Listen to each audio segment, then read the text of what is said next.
কি হতো যদি আপনি এমন কিছু দেখতে পেতেন যা অন্য কেউ দেখতে পেত না?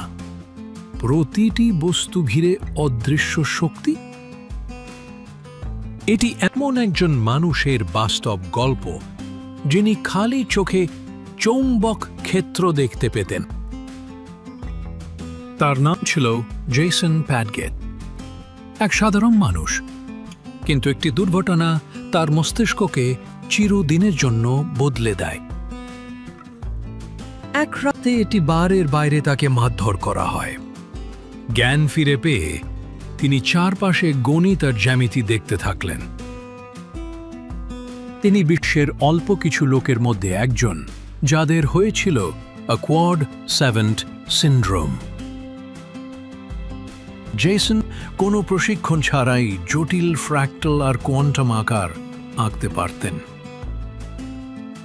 তিনি ফোন, বৈদ্যুতিক তার, এমনকি মানুষের চারপাশেও চৌম্বক ক্ষেত্র দেখতেন।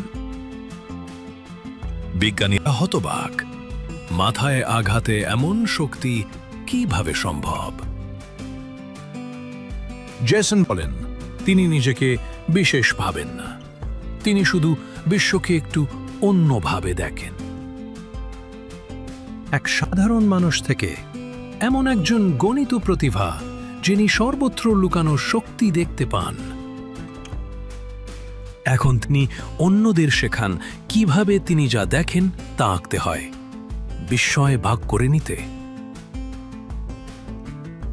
বিজ্ঞান এখনো সব ব্যাখ্যা দিতে পারেনি, কিন্তু জেসনের চোখ খুলে দিয়েছে বাস্তবতার নতুন জানালা।